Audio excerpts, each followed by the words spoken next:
Welcome to study for GS. आज हम देखने वाले हैं पॉलिटी के महत्वपूर्ण प्रश्नों को जो आपके एग्जाम के लिए इंपॉर्टेंट है। ये सभी प्रश्न सिलेक्टेड प्रश्न है जिसे आपसे एग्जाम में प्रश्न पूछा जाएगा। तो आप वीडियो को ध्यान से देखिएगा और प्रत्येक प्रश्न के लिए आपको 3 सेकंड का समय दिया जाएगा जिसमें आपको राइट आंसर चूज करना है और कॉमेंट बॉक्स में लिखना है कि आप इनमें से कितना सही कर पाते हैं। तो चलिए वीडियो को शुरू करते हैं। आज का पहला प्रश्न है कि 1956 में राज्य पुनर्गठन आयोग द्वारा कितने राज्य और संघ राज्य क्षेत्र बनाए गए थे?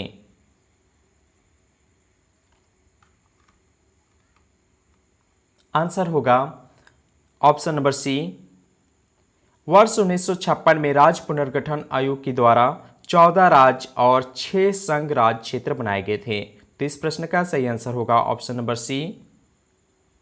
अगला क्वेश्चन है, संविधान में भारत को निम्न में से किस रूप में दर्शाया गया है?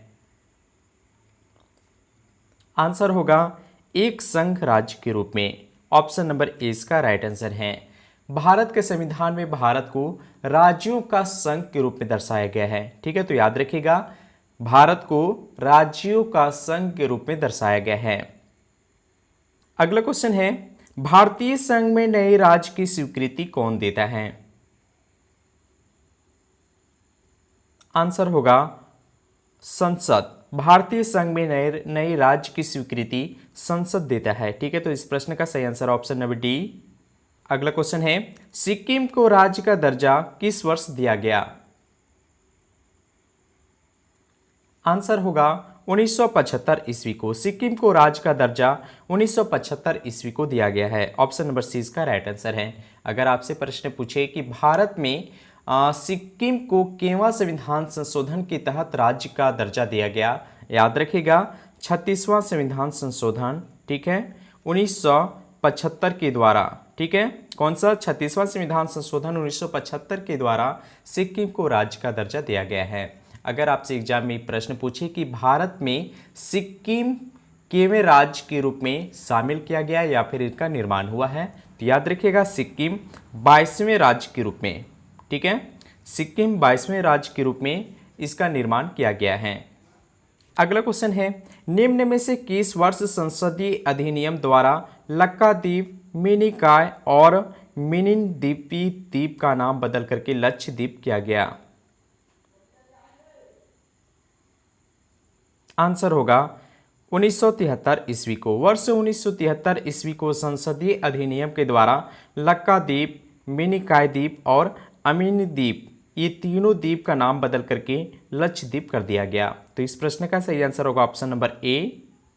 अगला क्वेश्चन है, भारत संविधान का कौन सा अनुच्छेद संसद को नागरिकता का अधिकार विनियमित करने की शक्ति देता है? आंसर होगा अनुच्छेद 11। अनुच्छेद 11 संसद को, ठीक है, अनुच्छेद 11 भारत के संविधान में संसद को नागरिकता का अधिकार विनियमित करने की शक्ति प्रदान करता है। तो ऑप्शन नंबर डी इसका राइट आंसर है। अगला क्वेश्चन है, निम्न में से किस रीट को व्यक्तिगत स्वतंत्रता का बांध कहा जाता है? काफी इंपोर्टेंट प्रश्न है आपके एग्जाम के लिए। आंसर होगा बंदी प्रत्याशीकरण। बंदी प्रत्याशीकरण, ठीक है, व्यक्तिगत स्वतंत्रता का बांध भी कहा जाता है। तो इस प्रश्न का सही आंसर होगा ऑप्शन नंबर बी। अगर आपसे एग्जाम में प्रश्न पूछा जाए कि सर्वोच्च न्यायालय द्वारा कितने प्रकार के रीट जारी किए जाते हैं? आंसर होगा 5 प्रकार के। सर्वोच्च न्यायालय के द्वारा 5 प्रकार के रीट जारी किए जाते हैं। कौन कौन है? तो ये है आपका परमादेश, बंदी प्रत्याशीकरण, अधिकार परीक्षा और उत्प्रेषण और आपका हो जाएगा प्रतिषेध।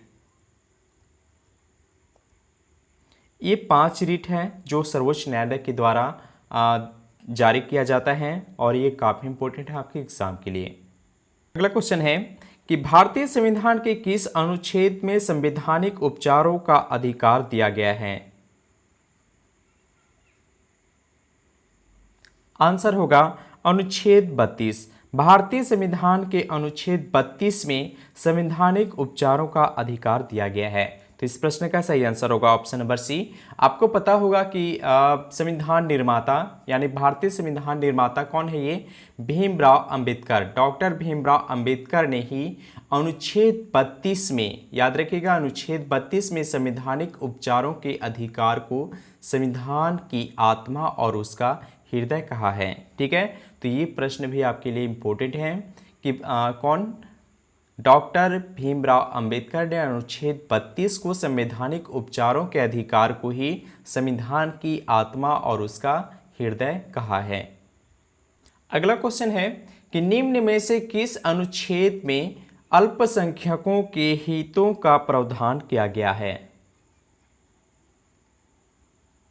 आंसर होगा अनुच्छेद 29। अनुच्छेद 29 में अल्पसंख्यकों के हितों का प्रावधान किया गया है, तो ऑप्शन नंबर सी इसका राइट आंसर है।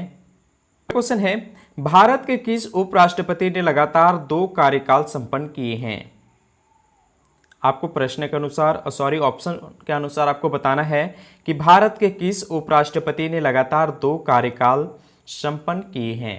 आंसर होगा एस राधाकृष्णन। ठीक है, एस राधाकृष्णन ने 2 कार्यकाल संपन्न किए हैं। पहला इनका था 1992 से लेकर के, याद रखिएगा, 1992 से लेकर के 62 ईस्वी तक लगातार 2 कार्यकाल संपन्न किए हैं। इसके अलावे एक और उपराष्ट्रपति हैं, उनका नाम है हामिद अंसारी। हामिद अंसारी, ठीक है, इन्होंने भी लगातार 2 कार्यकाल पूरे किए हैं।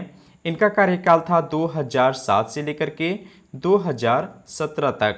काफ़ी इंपॉर्टेंट है आपके ये दोनों एग्जाम के लिए, तो याद रखिएगा 2 उपराष्ट्रपति हैं। पहला है एस राधाकृष्णन, इन्होंने 1952 से 62 ईस्वी तक लगातार 2 बार उपराष्ट्रपति की कार्यकाल संभाले हैं। और अगला है आपका हामिद अंसारी, ठीक है, इन्होंने 2007 से लेकर के 17 तक लगातार 2 बार उपराष्ट्रपति चुने गए हैं। अगला क्वेश्चन है इनमें से कौन उपराष्ट्रपति के विरुद्ध महाभियोग प्रारंभ कर सकता है? आंसर होगा राज्यसभा। राज्यसभा उपराष्ट्रपति के विरुद्ध महाभियोग का प्रारंभ कर सकता है।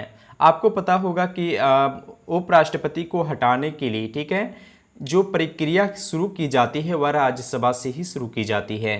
इसलिए राष्ट्रपति के विरुद्ध जो महाभियोग का प्रारंभ किया जाता है वह आपका राज्यसभा में ही शुरू किया जाता है। तो काफ़ी इंपॉर्टेंट है आपके एग्जाम के लिए। अगला क्वेश्चन है कि प्रधानमंत्री का निर्वाचन निम्न में से किस पद्धति के द्वारा क्या होता है? काफ़ी इंपॉर्टेंट है आपके एग्जाम के लिए। देखिए ऐसे प्रश्न में स्टूडेंट काफ़ी बार फंसते हैं, ठीक है, और इसीलिए मैंने इस प्रश्न को भी बनाया है। तो याद रखिएगा प्रधानमंत्री का निर्वाचन, ठीक है, ये नियुक्ति के द्वारा किया जाता है। ठीक है, कौन सा पद्धति? नियुक्ति पद्धति के द्वारा किया जाता है। आपको पता होगा कि लोकसभा का जब चुनाव होता है यानी संपन्न होता है तो किस अनुच्छेद के तहत? 75।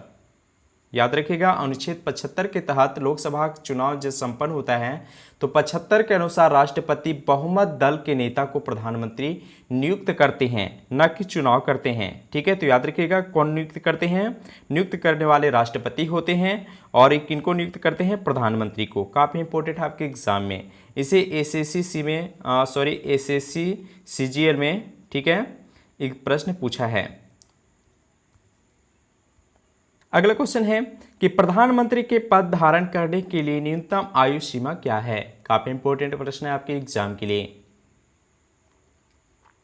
आंसर होगा 25 वर्ष। ठीक है, प्रधानमंत्री के पद धारण करने के लिए न्यूनतम आयु सीमा कितना है? 25 वर्ष निर्धारित किया गया है। अगला क्वेश्चन है मंत्रिपरिषद की बैठक की अध्यक्षता कौन करता है? आंसर होगा प्रधानमंत्री। मंत्रिपरिषद की बैठक की अध्यक्षता प्रधानमंत्री करते हैं। ठीक है, तो इस प्रश्न का सही आंसर होगा ऑप्शन नंबर ए। आपको पता होगा कि जब मंत्रिमंडल का गठन किया जाता है, ठीक है, तो जिसका प्रधान एक प्रधानमंत्री होता है और प्रधानमंत्री समय समय पर ही अपने अनुसार मंत्रिपरिषद की बैठक करवाते हैं। तो इस प्रश्न का सही आंसर होगा ऑप्शन नंबर ए कि मंत्रिपरिषद की बैठक की अध्यक्षता प्रधानमंत्री करते हैं। अगला क्वेश्चन है आपका कि भारत के प्रधानमंत्री के सेवानिवृत्ति होने की आयु सीमा क्या है? आंसर होगा कोई सीमा निर्धारित नहीं की गई है, यानी भारत के प्रधानमंत्री की सेवानिवृत्त होने की आयु का निर्धारण नहीं किया गया है। ठीक है, तो इस प्रश्न का सही आंसर होगा ऑप्शन नंबर डी। और आप यहाँ से ये भी याद रखिएगा कि भारत के प्रधानमंत्री, ठीक है, बनने की सीमा भी अनंत है। ठीक है, यानी कई बार भी बन सकती हैं।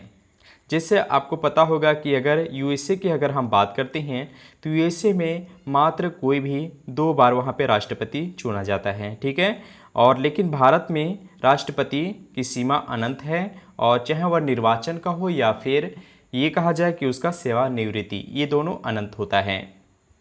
अगला क्वेश्चन है, इनमें से किसने भारत के प्रधानमंत्री के रूप में अधिकतम समय तक सेवा की है? आपको ऑप्शन के अनुसार बताना है कि इनमें से किस प्रधानमंत्री ने अधिकतम समय तक सेवा की है, यानी अपने पद पर बने रहे हैं। आंसर होगा जवाहरलाल नेहरू। इन्होंने अधिकतम समय तक प्रधानमंत्री के रूप में रहे हैं।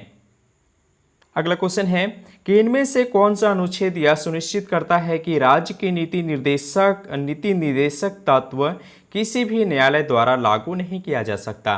काफी इंपॉर्टेंट प्रश्न है आपके एग्जाम के लिए, तो याद रखिएगा अनुच्छेद 37। ठीक है, आप इसे याद रखिएगा, अनुच्छेद 37 यह सुनिश्चित करता है कि राज्य की नीति के निदेशक तत्व किसी भी न्यायालय द्वारा लागू नहीं किया जा सकता। तो इस प्रश्न का सही आंसर होगा ऑप्शन नंबर सी। क्वेश्चन है कि संविधान का कौन सा भाग राज्य की नीति के निदेशक सिद्धांत से संबंधित है? काफी इंपॉर्टेंट प्रश्न है आपके एग्जाम के लिए, तो याद रखिएगा संविधान का भाग 4। ठीक है, संविधान का भाग 4 राज्य की नीति के निदेशक सिद्धांत से संबंधित है। तो इस प्रश्न का सही आंसर होगा ऑप्शन नंबर डी। अगला क्वेश्चन है कि भारतीय संविधान का कौन सा अनुच्छेद पंचायती राज व्यवस्था से संबंधित है? आंसर होगा अनुच्छेद 40। भारतीय संविधान का अनुच्छेद 40 पंचायती राज व्यवस्था से संबंधित है। तो इस प्रश्न का सही आंसर होगा ऑप्शन नंबर सी। और आपको पता भी होगा कि भारत में पंचायती राज व्यवस्था काफ़ी प्रचलित है, और अगर आप जेसीसी का तैयारी कर रहे हैं तो यहाँ से प्रश्न आपका एक डेफिनेटली पूछा जाएगा, तो आप इसे अच्छे से तैयारी कीजिएगा पंचायती राज। और इसके लिए भी मैं एक सेपरेट वीडियो आपको ये लिए लेकर के आऊँगा। ठीक है, तो कोशिश कर रहा हूँ कि आपको जल्दी से जल्दी कोर्स में कंप्लीट करा दूँ। अगला क्वेश्चन है कि राज्यसभा में मनोनीत सदस्यों की संख्या कितनी होती है? काफ़ी इंपॉर्टेंट प्रश्न है आपके एग्जाम के लिए, तो याद रखिएगा राज्यसभा में मनोनीत सदस्यों की संख्या 12 होती है। ठीक है, तो इस प्रश्न का सही आंसर होगा ऑप्शन नंबर बी। और इस वीडियो का अंतिम प्रश्न है आपके लिए कि भारत के संविधान की प्रस्तावना में कितनी बार संशोधन किया जा गया है? आप इस प्रश्न का आंसर आप हमें कमेंट बॉक्स में लिखेंगे। साथ ही हमें ये भी लिखेंगे कि आप इन वीडियो में कितना स्कोर कर पाए हैं, आप हमें कमेंट बॉक्स में लिखें। उम्मीद है आपको वीडियो अच्छा लगा है, तो आप वीडियो को लाइक और शेयर करेंगे, साथ ही अपने फ्रेंड्स को भी शेयर करेंगे। और यदि आप इस चैनल पे नए हैं तो चैनल को सब्सक्राइब कर लें, साथ ही बेल आइकन को भी प्रेस कर दें ताकि आने वाले सभी वीडियो का नोटिफिकेशन आपको मिलता रहे। मिलते हैं अगले वीडियो के साथ। Thank you watching my video.